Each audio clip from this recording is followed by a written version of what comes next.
네, 6일 지방선거를 앞두고 준비한 국민공감 2022 경인지역 일구는 시간입니다. 오늘은 이동환 국민의힘 고양 특례시장 예비 후보와 함께 출마의 변을 비롯해서 다양한 말씀 나눠보도록 하겠습니다. 안녕하십니까? 안녕하세요. 네, 어서 오십시오. 예. 지난달 29일에 출마를 공식화하셨습니다. 먼저 맞습니다. 출마의 변부터 들어볼까요? 예.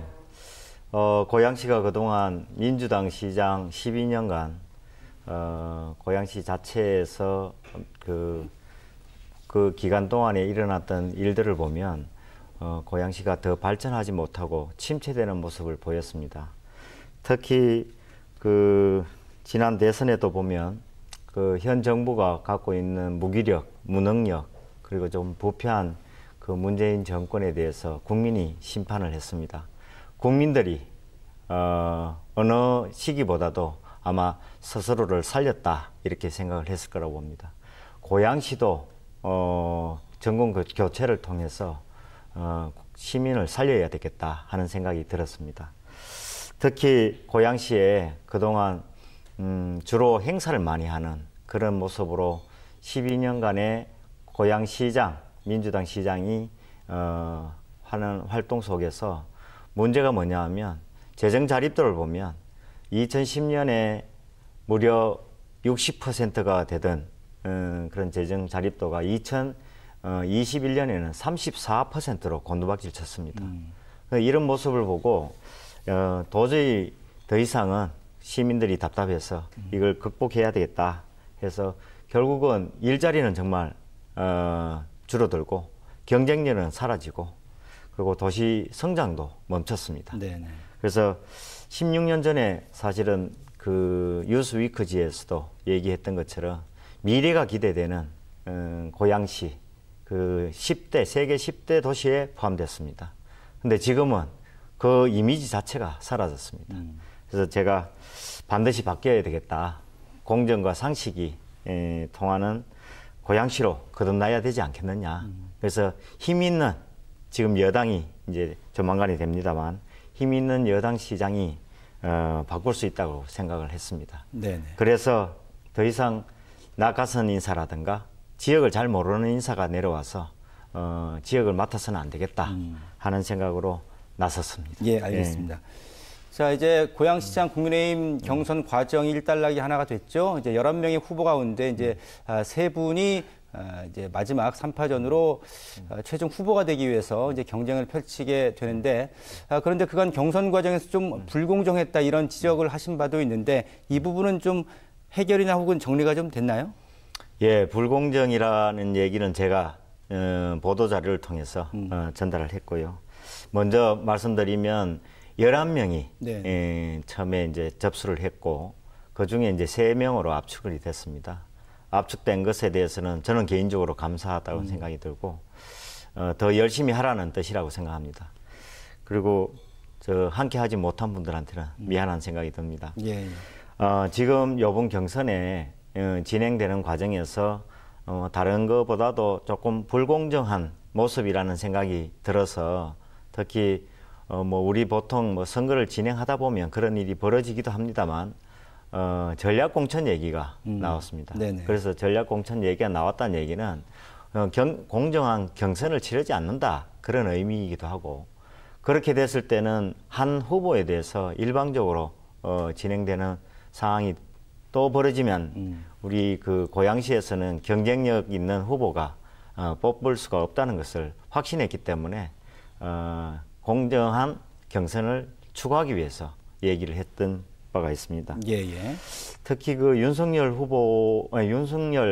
대통령 당선인께서 늘 얘기하는 공정과 상식이 통하는 사회, 그걸 고양시에서도 이루어져야 된다는 생각이 들었습니다. 알겠습니다. 그래서 이번에 나온 얘기에 불공정한 경선은 안 된다 해서 얘기한 바가 있습니다. 예.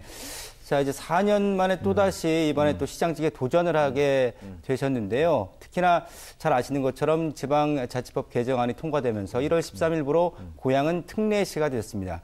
실질적인 초대 고양 특례시장이 이제 선출이 되는 건데, 자, 이 후보께서는 어떤 이유로 본인이 좀 이 자리에 적합하다 생각하시는지 제가 보기에는 이제 도시공학 박사로서 도시계획 전문가라는 강점도 있는 것 같은데 어떻습니까? 맞습니다. 특례시가 됐다는 얘기는 옛날에는 그 특례시라는 용어 자체가 없었죠. 네네. 이게 원래 100만 인구를 기준으로 하다 보면 100만 이상이 되면 사실 행정적인 그 기준으로 보면 인구 기준에 의해서 광역시로 갈 수 있는 여건이 됐다고 봅니다. 네네. 근데 만약에 인구만 늘어나서 저 고양시처럼 만약에 베드타운 개념을 갖고 있는 상황이라면 스스로 이렇게 자족할 수 있는 상황이 못 되기 때문에 네네. 앞으로 그 기능과 역할을 할 수 있는 특례시 역할을 해야 되는 거죠. 저는 그런 특례시를 만들 수 있는 그런 능력을 갖췄다고 저는 생각합니다. 예. 왜냐하면 저 특례시는 지금처럼 이렇게 베드타운 개념이 아니라 자족성, 그게 자족 도시로서 저는 이제 완전한 자족 도시를 만들겠다 하는 것을 표명한 바가 있습니다만 네네. 자족 도시가 되려면 첫 번째가 일자리라고 저는 생각합니다. 네네. 일자리 없는 자족 도시는 있을 수 없지 않습니까? 그래서 일자리를 만드는데 제가 갖고 있는 이 도시 전문 분야가 일자리 만드는데 아마 가장 적합할 수도 있습니다. 네. 왜? 도시 계획을 했고 그리고 제가 실제로 신도시를 또 많이 개발을 한 저 MP 역할을 많이 했습니다. 네네. 뭐 이를테면 이라크의 바스라, 하바니아 이런 도시를 제가 MP 역할을 했던 바가 있고요. 그리고 경기도에서 또 정무실장을 했습니다. 네. 그래서 그때 할 때 행정적인 부분을 엄청나게 많이 경험한 바뿐만 아니라 실제로 그 고양시에 있는 테크노밸리 그 선정할 때도 제가 거기 있어서 네. 우리 지사님께 이거 고양시에 테크노밸리 하나 만들어 주십시오 해서 만든 바도 있습니다. 예, 예. 그래서 지금 같은 경우에는 행정뿐만 아니라 제가 정당이나 국회 쪽에서도 활동을 활발하게 했기 때문에 아마 다른 어떤 사람보다도 그런 행정과 경험과 그런 것들을 충분히 갖추고 있어서 제가 가장 적합하지 않나 네. 생각이 듭니다. 알겠습니다. 이 고양시 현 주소에 대한 정확한 판단이 요구가 듭니다. 앞서도 말씀을 해주셨는데 전반적으로 좀 일자리도 그렇고 경쟁력도 그렇고 도시 성장도 좀 정체되어 있다 이런 말씀을 하셨거든요. 상당한 위기의식을 느끼고 계신 것 같은데요. 좀 더 구체적으로 한번 설명을 해주신다면요. 예, 위기의식 중에 제일 신경 쓰이는 것은 실제로 고양시 자체적으로 아까 저 모두의 얘기를 드렸습니다만 재정 자립도도 아주 계속 하락하고 있고 네네. 그러고 일자리에 대한 얘기를 조금 다시 해야 될 것 같습니다. 네네. 혹시 그 판교 테크노밸리가 1년에 매출액이 무려 한 110조가 네. 됩니다. 근데 이 110조 되는 판교 테크노밸리가 고양시는 1년에 연 매출액이 제가 알기로는 지금 공식적인 통계 자료가 아주 명확하게 나오지 않아서 제가 알기로는 한 10조 정도밖에 안 됩니다. 그러면 고양시 전체와 판교에 비교하면 10배 차이가 나는 그런 수준입니다. 네. 그래서 그런 차원에서 아주 심각한 현안이라는 생각이 들고요. 앞으로 또 교통 문제도 심각하다고 봅니다. 예. 그거는 제가 또 추후에 또 말씀을 좀 드리도록 하겠습니다. 예, 예. 예. 자, 그리고 이제 자족도시 말씀을 또 그 중요성을 좀 전에 말씀을 해주셨는데 일단 일자리가 핵심이 돼야 되고 기업 유치가 돼야 또 아까 말씀하신 매출액도 상승이 될 텐데 구체적인 좀 계획이 있을까요? 저 같은 경우에는 이번에 그 공약에서도 그렇게 얘기했습니다. 실제로 고양시의 기업 수는 상당히 숫자는 많습니다. 네. 근데 실제로 한 5억 정도의 매출액, 10억 정도의 매출액 이런 기준을 두고 하면 85%가 그 이하입니다. 네네. 예. 그러다 보니까 중견기업이 되든 아니면 상장기업이 되든 제대로 된 기업들이 그렇게 많지가 않습니다. 네. 그래서 기업 유치의 핵심은 삼성 같은 기업 유치해야 된다고 저는 네. 생각하는 겁니다. 우리가 다른 지역에 비해서 파주만 가더라도 LG, LCD 공장이 거기에 있습니다. 근데 LG, LCD 공장이 있는데 우리 고양시는 그런 공장 하나 제대로 갖추지 못했습니다.